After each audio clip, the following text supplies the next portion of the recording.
the only emotions they really feel comfortable about showing is rage, is groomed, and it's not healthy. Luckily for me, I was raised by my mom. So although my mom is tough as nails, I was allowed to cry. I was allowed to both cry and toughen up at times and learn the difference of when's the right time to just, have to understand that's the way it's going to be, and other times when I could express my emotions. So I didn't grow up around the bravado. So when I would be in the locker room or hear my boys talking about, who they hit, and did you hit it last night? Did you get with her? What was it like? Her booty hella big, huh? Did you grab that? I just be kind of because I just don't feel comfortable, just talking about somebody else like that. That woman and that girl is still a special person, obviously, to somebody, I'm just not about that life. So That's why I like you so much. yeah, Mm-hmm. I'll be putting you in songs though, yo. When I get my rapper out on tour, boy, then BI words, and then I'll be I'll be macking. I'm not there. No. It's Lucky all right. when it's like, don't get on the road. Yeah, or listen to my albums anymore. But that's another story. So, that's how men mainly portray this front, like they're like some Adonis, mandingo, as it's a recurring word. They have the perception that it's a competition, it's a conquest. It's like what are those birds that posture and buff their feathers out? The ostriches? No, not ostriches. Peacocks. Ostriches. Isn't the flamingo dogs? Yeah, so it's just poke out your chest and, So I think the whole conversation is about how, I guess in a relationship, it's assumed that men want more sex and women want less, or men like it more and women like it less. So the premise is that men overfront what they really want and how they like it, and women don't tell enough. And women just take the lower desired mode and go, it's just sex. When in reality, there's probably the sexual energy and desire is probably the same between men and women. It's just the way that we're raised. We're not to express it. And, it's just assumed men want it, women provide it, and that's how it goes. Right. Yeah, and that's how it's been for too long. And there's, and that's part of, I hate to go back to the monogamy stuff like that, but that's part of the structure was designed to keep a woman in place and to make her remain just a tool, a service for the man to raise the family, take care of the things that while he did whatever he needed to do for his desire, for his passion and sex outside of that. But the woman was never afforded the luxuries of being able to have the freedom to openly explore her sexuality without being shamed or being called a slut or being killed. And so, although we've somewhat come out of those dark ages, a lot of those habits die hard, and we still have these perceptions that men want way more sex and women don't. And it's also, men cheat more than women. I bet you that is starting to equal out. Yeah, especially with the women being able to actually have the freedom and the vehicle, right? That's just says give her a car and see where she how much she wants to just be in the house. So that's usually the perceptions of both is men overcompensate, women downplay. When in reality, everyone's sexual energy and desires for those things are like love, desire, passion, being wanted, being pleased, being sought after, are universal things. So what is sexual energy? What is that? What is passion? What is drive? What is desire?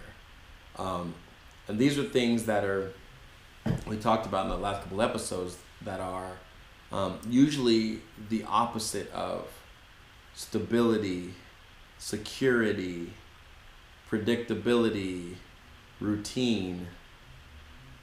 These are exciting, spontaneous, new relationship energy, um, just being looked at in a way that's delicious, like you want to fucking like just eat her like up and just slurp it, like like, and that usually doesn't happen when you guys are talking about the bills or asking who did the dishes or didn't do the dishes or did the kids do their homework, right?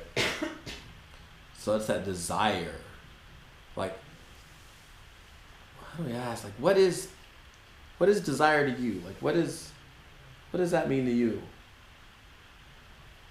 Very much what you described as being excited.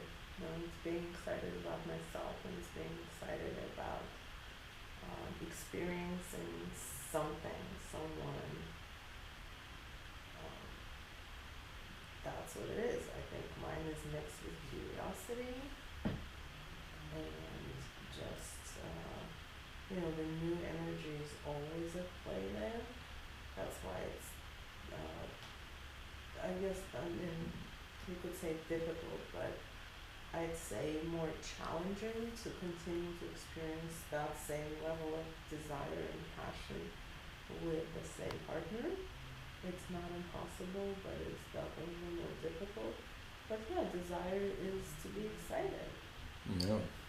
And, sexual energy also transcends the sexual act. I mean, it's an energy, like it's literally, it's this harnessing of this energy power that drives you to do things, to come up with plans, ways, schemes. And one of the successful books I've read, which is Think and Grow Rich by Napoleon Hill, there's an actual chapter called The Art of Sexual Transmutation, excuse me. And it's about channeling that drive. Like, you think of the drive that men have to get pussy sometimes.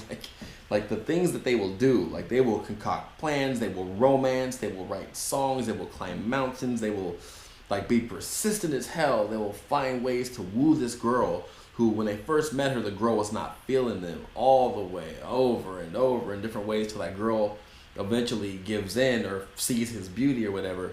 And it's a lot of energy. And they're talking about that a lot of men don't reach their success prime until later in their life because they spend most of their early life wasting that sexual energy just chasing sex. Where once you get to a certain age where you stop doing that as much, you transmute that energy into achieving your goals and achieving success in your life beyond just sexual conquest. It's a very powerful energy.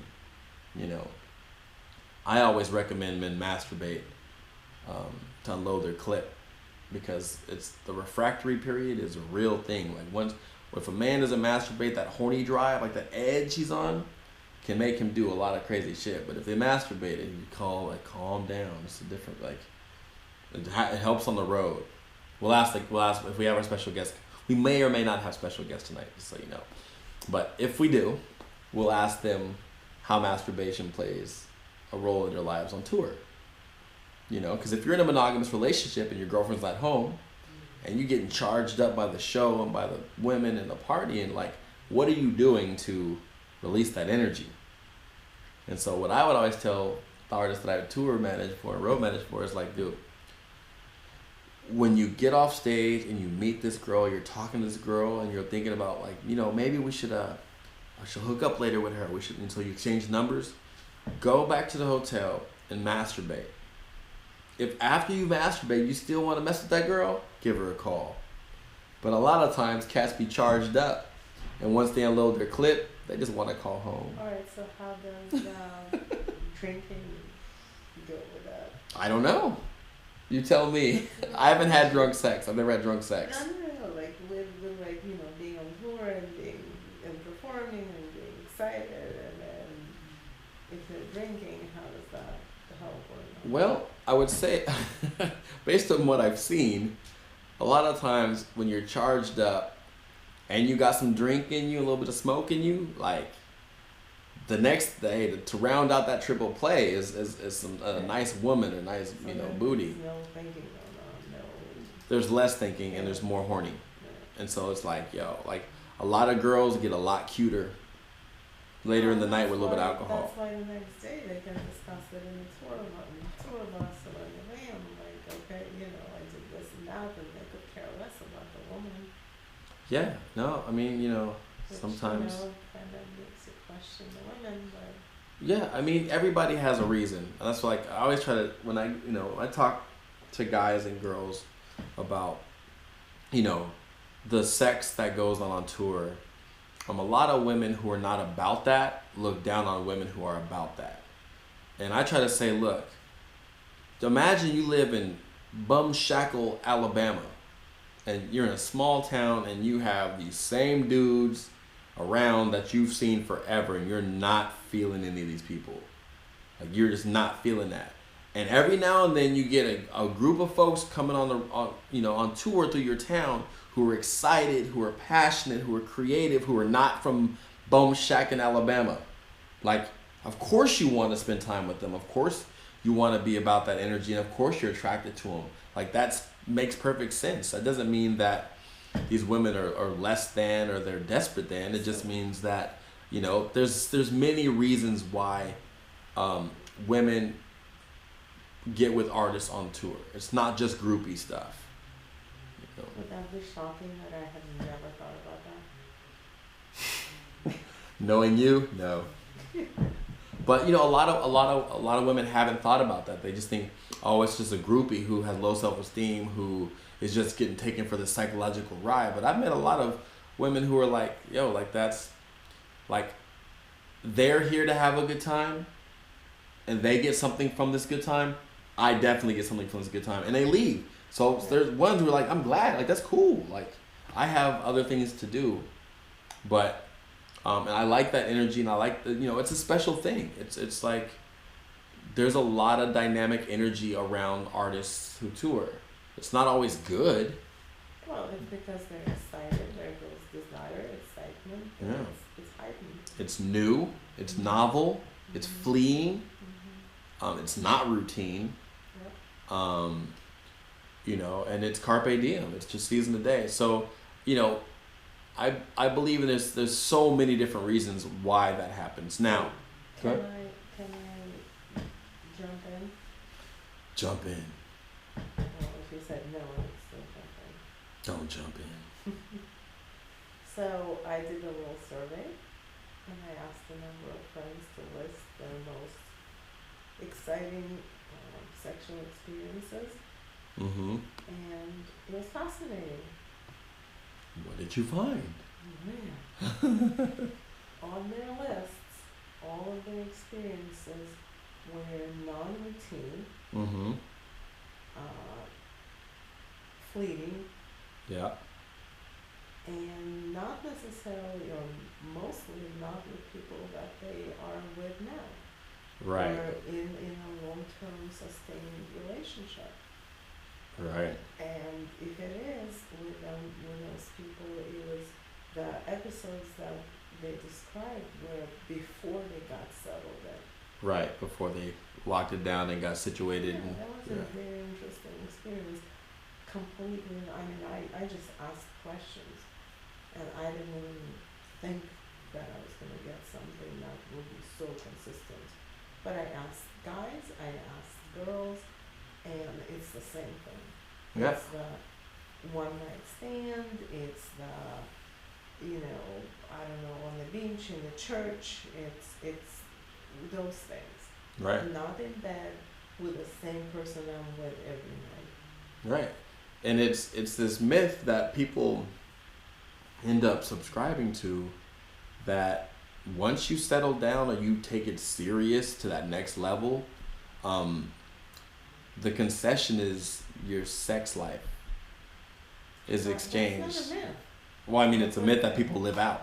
Like, it's not mandatory, No. but it's like people assume and they accept that. That it's kind of, that's just how it is. Like, hey, can't have everything. Yeah, And so, it's definitely a trade-off. that's fascinating because, yeah, I mean, I hear So then it I'm too. like, alright, so then take your partner now and go have sex on the beach, Right. or like do something. Yeah, a comfort can be the enemy of desire. Like, sometimes, like, you're like, man, we could just go out back, go for a walk. and I could just, tell Or you, food wash forensic check. right? I mean, but look, I follow me though. I could like be like, baby, like let's go out for a walk. And don't wear no underwear. Wear a skirt with no underwear. Let's go over. Let's go to the park and get on the little slides or something. It's dark and we could just go get nasty. And then we're like, all right, that sounds cool.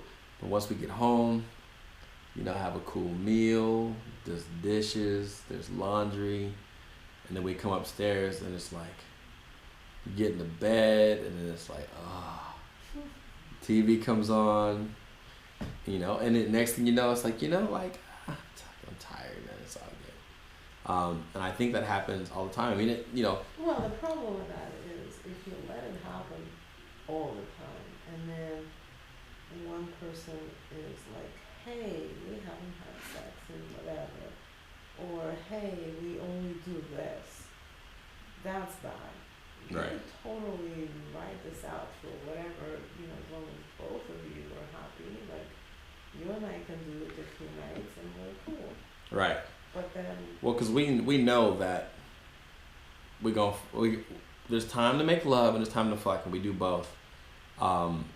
So we're not concerned about it happening, but because of our track record of, we know that we both will go out of our way to make it happen and spark it and stoke it. But imagine if that was like just the routine. That's just kind of how it was, and no one wanted to break the routine. And that could be crazy. So that's an interesting survey. What is your overall consensus? Like, what is your that's the consensus that people, and I don't know, I haven't thought, I've been trying to think that maybe the question wasn't very strong. I wonder if any listeners can write in with different lists. Is there a difference between your most exciting experiences, your most memorable experiences, and your most meaningful experiences? And I think that I asked about exciting experiences, and I wonder, if there's going to be an overlap, probably memorable and exciting, but then meaningful is probably going to be different. Right. One night stand may or may most likely will not be the most meaningful, although sometimes I can imagine it can be. right? Yeah, and I think